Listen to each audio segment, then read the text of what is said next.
Good morning, fourth graders. Today is a Friday, April 24th, 2020, and we are in the city of Ember, and we last left off was the fact that Lena and Dune both realized the fact that they're going to need some help. There hasn't been an announcement of anybody finding a way out.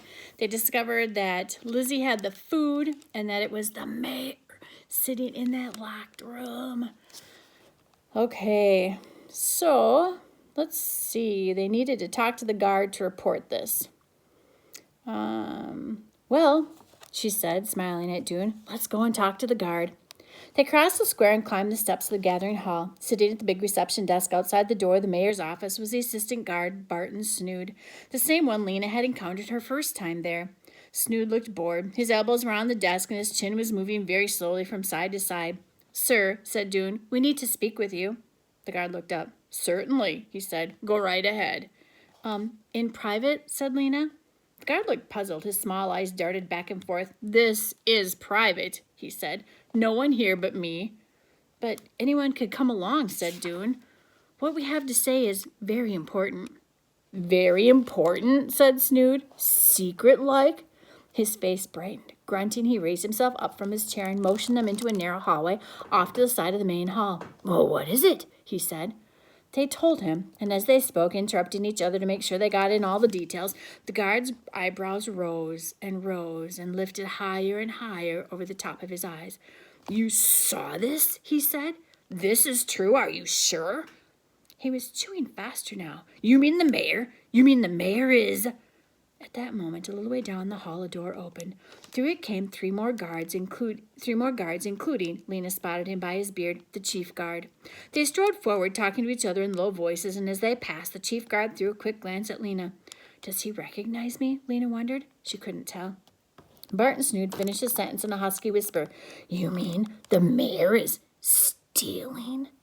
That's right, said Dune. We thought you should be informed, because who else can arrest the mayor? And once you've done that, the guards can put all the things he's stolen back from where they came. And then tell the city that the new mayor has to be found, said Lena. We need a new leader. Baron Snood leaned heavily against the wall and rubbed a hand over his chin. He seemed to be thinking. Something must be done, he said. This is shocking, just shocking. He started back toward his desk, and Dune and Lena followed. I will make a note, he said. Taking a pencil from the desk drawer, Lena watched as he wrote slowly on a scrap of paper. Mayor stealing, secret room. When he'd finished, he let out a satisfied breath. Very good, he said. Action will be taken. You may sure some sort of action. Quite soon. Good, said Dean. Thank you, said Lena, and they turned to leave.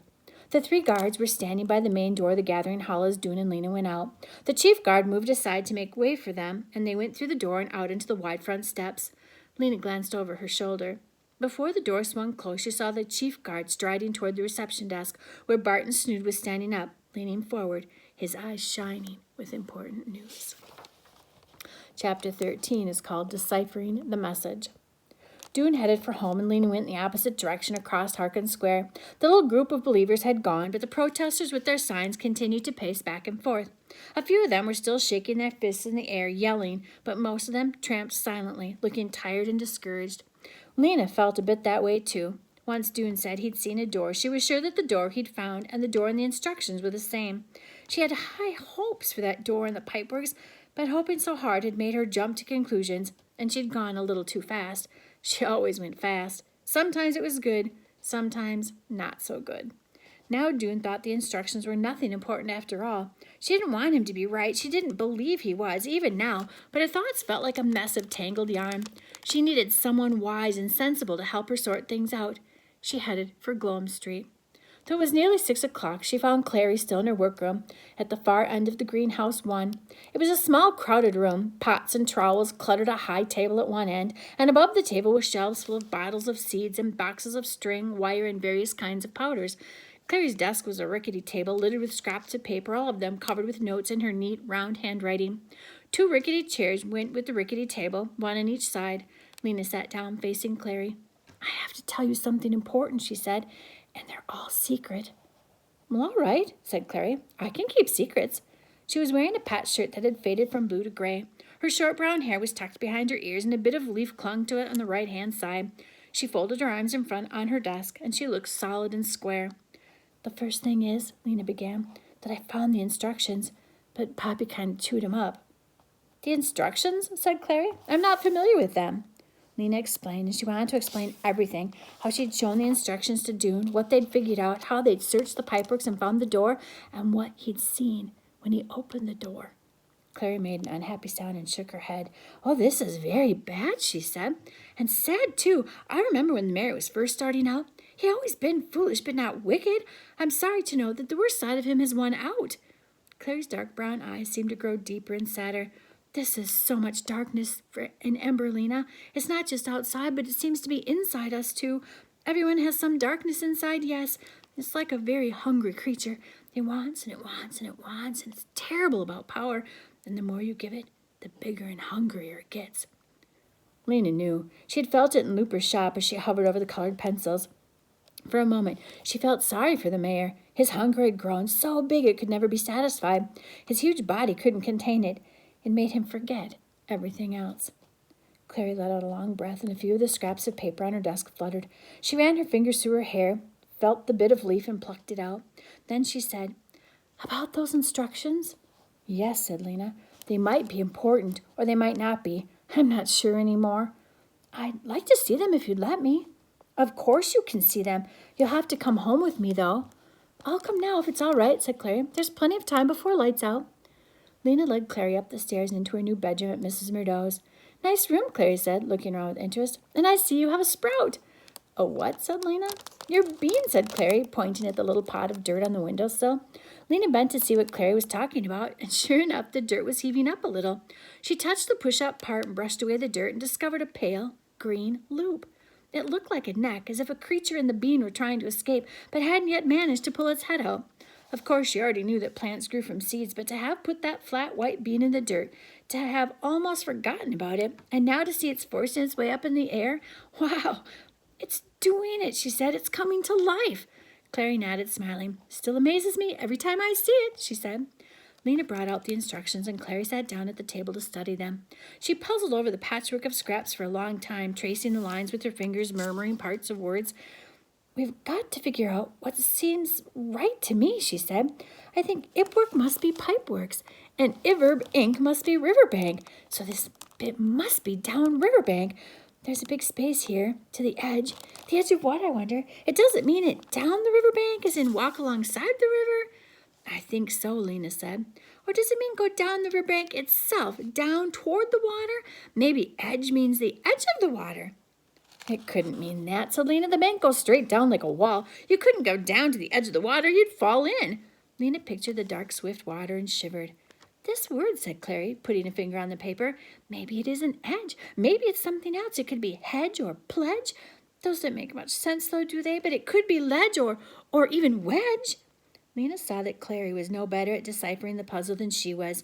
She sighed and sat down on the end of her bed. "It's hopeless," she said. Clary straightened up quickly. "Oh, don't say that. This torn-up piece of paper is the most hopeful thing we've ever seen. Do you know what the word is?" She pointed to the word at the top of the paper. "Egress." "Someone's name, isn't it?" Lena said. "The title would be Instructions for Egreston, or maybe Egersman, or something like that. The person the instructions were intended for." "I don't think so," said Clary. "If you add an S to this word, right where this tear in the paper is, you get egress. Do you know what that means?" "No," said Lena. "It means a way out, an exit. This title of this document is Instructions for Egress. How to get out," she said. When Clary left, there was still over an hour before lights out. Lena raced across the city to Greengate Square. She glanced in the window of the small item shop where Dune's father was reaching for something on a shelf, and then she dashed up the stairs and knocked on the door of Dune's apartment. Right away, she heard quick steps, and Dune opened the door. "I have something exciting to tell you," Lena said. "Well, come in then." Lena went across the cluttered room to stand by a lamp. She pulled from her pocket a tiny piece of paper on which she'd written the word egress. "Look at this word," she said. "It's from the title of the instructions. Look." Said Dune someone's name? "No," said Lena. "It means to egress, with 2 S's. I showed the instructions to Clary, and she told me it means the way out." "The way out?" cried Dune. "Yes, the way out, the exit. It's instructions for the way out of Ember." Wow, said Doom. So it is real. It is. We have to figure out the rest, or as much of the rest as possible. Can you come now? He darted into his room, emerged with his jacket, and they ran. All right, said Lena. They were on the floor of the blue-green room at Mrs. Murdo's. Let's take the first line. She moved her finger along it slowly. EXP, River, Ip, Orc. We know that Ip Orc is pipework, she said. Expand. Expand or explore or expose. There's a big space between EXP and the rest, said Doon. There must be more words in there. Who knows what they are, though? Move on. Lena swept her straggly hair impatiently back from her face and looked at number 2. I've got it. I know exactly what number 2 says. And that's where we'll stop. Boys and girls, if you have the wheel that's spinning, the gear works for an upgrade or something to do with your iPad, you need to make sure that you take a look at that and make sure that you do that, okay? I just got one on my iPad today, so I do need to upgrade on my gear or my site. So if you have questions about that, please call me. Send me a dojo, send me a hangout. We can talk about it again tomorrow too, but if you do have an upgrade, you need to probably go ahead and do that. And mine's taking about a half hour to upgrade that. So take a look at your iPad and see if it's saying anything about that. All right, we will see you guys next time.